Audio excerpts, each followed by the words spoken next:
Որքան էլ մենք ասենք, որ Հայաստանում ազատ մամուլը լավ է, բայց որքան էլ ասենք, որ ընդդիմություն չէ եւ այլ երկրների շահերն է հետապնդում, բայց դրանից դժում է մեր ժողովուրդը, հոգեբանորեն է դժում, որովհետեւ երբ որ անդադար տարբեր ալիքներով 2-3 այսպես կոչված վերլուծաբան ասում են այ վաղը էս ինչ ուղղությամբ են հարձակվելու,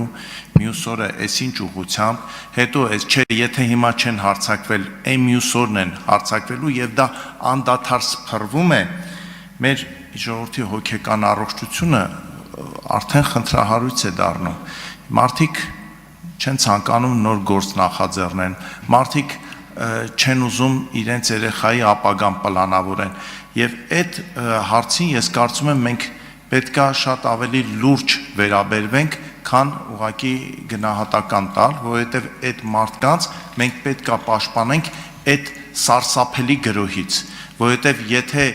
պատգամավորը կառավարության անդամը որոշակի ինֆորմացված է եւ հասկանում է, որ նա սուտ է խոսում կամ ճիշտ չի ասում, բայց շարքային քաղաքացին ինքը անպաշտպան է, ինքը դրանից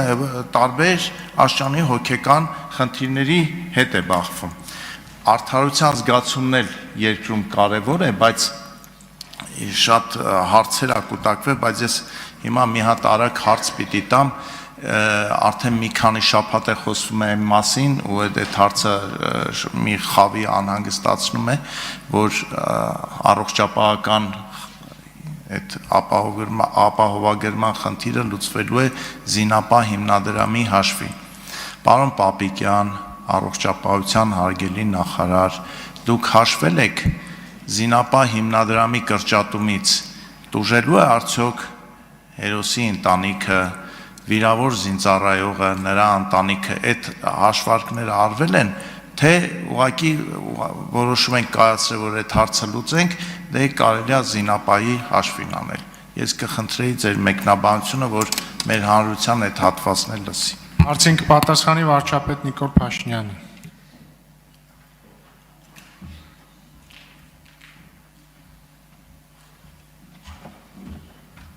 Շնորհակալ եմ պարոն Նազարյան հարցի համար, բայց ամենայն հարգանքով ձեր հարցն էլ է նման քիչ առաջ ձեր նշած վերլուծաբանի հարց, որովհետև պետությունը ստանձնել է պարտավորություն, որևէ մեկը հայտարարել է, որ պետությունը իր նախկինում ստանձնած պարտավորությունը չեղարկում է եւ զրոյացնելու է այդ պարտավորությունը։ Այսինքն հարց առողջապահության ապահովագրության բանը լուծվելու է Զինապահ հիմնադրամի հաշվին։ Այսինքն ես ձևակերպում արդեն ինքնին պրոբլեմա։ Որևէ մեկը ասել է, ոչ քաղաքացիները հիմա վճարում են եւ այդ իմիջայլոց խորհրդանական այս մեծամասնությունը եւ այս կառավարությունն է նախաձեռնել 2020 թվականին, ու իհարկե նախորդ գումարման ժամանակ, որ Զինապահ հիմնադրամի վճարումները ավելացել են էականորեն պատերազմից հետո։ Ինչի են ավելացել, որ պետությունը իր ստանձնած պարտավորությունները ամբողջությամբ կատարի։ Հիմա մենք տեսնում ենք, որ պետության հիմնադրամում այնքան գումար է արդեն կուտակվել, որ ինքը իր տոկոսներով եւ այլնով շատ երկար ժամանակ բոլոր պարտավորությունները կկատարեն։ Հիմա մարդիկ Զինապահ հիմնադրամի նկատմամբ լրացուցիչ 5 տարի պարտավորություն են կատարել, որը տասնամյակներով ապահովելու է հիմնադրամի բնականon գործում։ Այդ մարդիկ իրավունք չունեն իրանց առողջության վրա ծախսեն այդ գումարը։ Այսինքն քաղաքացին ինքը, մենք ասում ենք քաղաքացի շնորհակալ ենք, որ հավելյալ վճարում արեցիք 5 տարի պատերազմից հետո խորհրդանի ընդունված օրենքով, ասում ենք շնորհակալ ենք, փոխանակ այդ մարդկանց ասենք շնորհակալ ենք, որ այսքան տարի ամռունջ այդ ավելացված վճարումներն արել ենք, ասում ենք Զինապահ հիմնադրամի հաշվին լուծվում այդ հարցը։ Սա ընդհանրապես խնդրահարույց է։ Հիմա մարդ իրավունք չունի իր առողջության, իր ընտանիքի վրա, ինքը մեր նահատակ զինվորների առաջ մարդիկ իրենց պարտավորությունները կատարել են։ Ընտանիքները տասնամյակներով ստանա եւ իմիջայլոց ոչ թե բան է արվում, այլ դրույքաչափերն են փոխվում։ Այսինքն վերադառնում են 20 թվից առաջվա 1000 դրամին, նու ոչ բոլորի դեպքում, կարծեմ 1 միլիոնից ավել աշխատավարձ ստացողները շարունակելու են վճարել բարձր դրույքաչափերի հաշվին։ Այսինքն 20 թվին ավելացրել են։ Չէ, բայց մարդը հիմա մարդուն ընդհակառակը պետք է ասենք շնորհակալություն 5 տարի, որ այդ պատասխանատվությունը ստանձնել եք, հիմա մենք ուզում ենք, որ դուք ձեր առողջության վրա ծախսեք այդ փողը։ Այսինքն խնդիրը սրա մեջ է։ Եվ այդ վերնագիրը, հոյակապ վերնագիրը, կառավարությունն առողջապահության ապահովագրության հարցը լուծում է զինապահ հիմնադրամի հաշվին։ Էսա կգնան վերնագրերը, մեր հերոսների նահատակների ընտանիքները զրկվելու են բանից, վճարներից, վիրավորները զրկվելու են վճարներից եւ այլն եւ այդպես շարունակ։ Մենք ասում ենք քաղաքացի շնորհակալ ենք, որ վճարեցիք այսքան ժամանակ ավելացված երբեմն կրկնապատիկից ավել է 1000 դրամից դառել է 5000 դրամ, 10000 դրամ, 15000 դրամ, 15-պատիկ ավելացրել ենք մենք մարդկանց համար այդ վճարումները, հիմա մարդկանց ասում ենք ձեր առողջության վրա ստացվում է, որ մենք զինապահ հիմնադրամի հաշվին ենք այդ խնդիրը լուծում։ Ես խնդրում եմ, որ մենք բան լինենք, մի քիչ զգույշ լինենք այս։ Բայց ձեր ուղիղ հարցին ուղիղ պատասխանում եմ, ոչ, բոլոր ստանձնված պարտավորությունները լիարժեք կատարելու են։ Զինապահ հիմնադրամում միջոցները բավարար են, որովհետև եթե չեմ սխալվում, քանի տարով էր զինապահ հիմնադրամում ստանձնած պարտավորությունը շատ երկար տարիներով էր։ Այսինքն դա ցկյանս պարտավորություն է, ճիշտ է։ Չէ, ավելի շատ է։ Ցկյանս չի այդ պարտավորությունը։ Վերջը ինչ պարտավորություն որ ստանձնած է, զինապահ հիմնադրամը բավարար ֆինանսական շրջանառություն ունի այդ պարտավորությունները լիարժեք։ Չի կարա տենց բան լինի։ Հասկանում եք, տենց բան ընդհանրապես չի կարա լինի։ Դա հազար ներողություն եմ խնդրում, պարոն Նազարյան, ամենան հարգանքով, բայց դա այդ բանն է, որովհետև այդ վերնագիրը կարդալուց հետո, որ կառավարությունը առողջապահության ապահովագրության հարցը լուծում է զինապահ հիմնադրամի հաշվին։ Այդ վերնագիրը կարդալուց հետո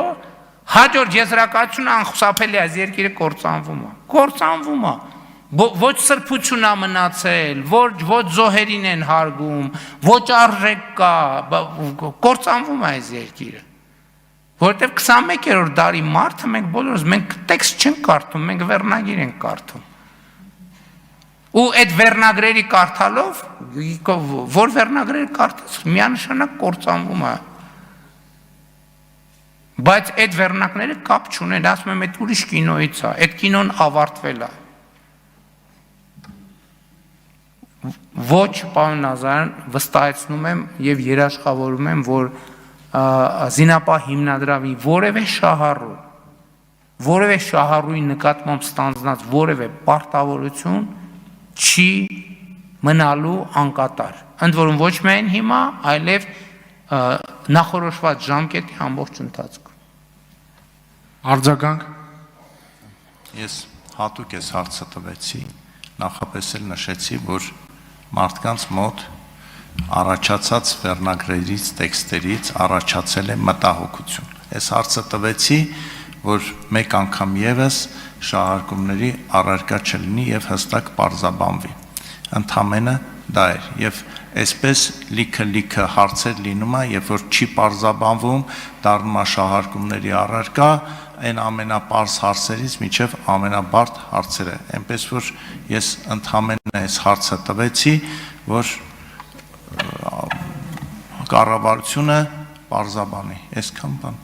Շնորհակալ եմ, պարոն Նազարյան, ես դրա համար պատասխանի ընթացքում մի քանի անգամ ներողություն խնդրեցի, որ հարցը այդ դիտանկյունից եմ նայում, հասկանալով, որ դուք հարցը տվել եք այդ տրամաբանությամբ, բայց ես էլի եմ ասում, այս պատմության մեր արձանագրումը պետք է լինի առաջինը գոնե ես շնորհակալություն եմ հայտնում մեր բոլոր քաղաքացիներին, մենք պատկերացնում ենք 15 անգամ վճար ենք ավելացրել երկրում, 15 անգամ 1000 դրամից դարձել ենք 15000 դրամ ու մարդիկ մի հատ բան չեն արել չի քննա այսեն թեմաներից որ չի քննարկվել մեկը չի ասել այս ինչ է կանում մեր բանը մեր ընտանիքի բյուջեից մեկը չի ասել 14000 դրամ ամեն ամիս մեր ընտանիքից վերցնում ենք եւ հիմա էլ չեն ասում ինձ էսա մեկ բանը շատ ցավալի է որ մենք մարդկանց արածը չեն գնահատում սուսու փուզ մարդիկ ասում են մի հատ չեն ասել այս ինչ ոնց 15 անգամին չեք բարձրացնում այնա գնացեք ձեր բաները չգիտեմ աթոռները վաճառ ամռունչ մարդիկ վճարել են պետք է շնորհակալություն ասենք եւ ոչ թե ասենք ոնց դուք ձեր առողջության վրա ծախսելու եք գումարը այդ ոնց այո մարդիկ պետք է իրանց առողջության վրա ծախսեն եւ Հայաստանը պետք է լինի եւ անկախ ինքնիշխան զարգացող ծաղկուն պետություն եւ էլի իմ պնդումն է որ դա ամենամեծ հարգանքի տուրքն է մեր բոլոր նահատակներին մեր բոլոր նահատակների զոհողություններին շնորհակալ եմ Շնորհակալություն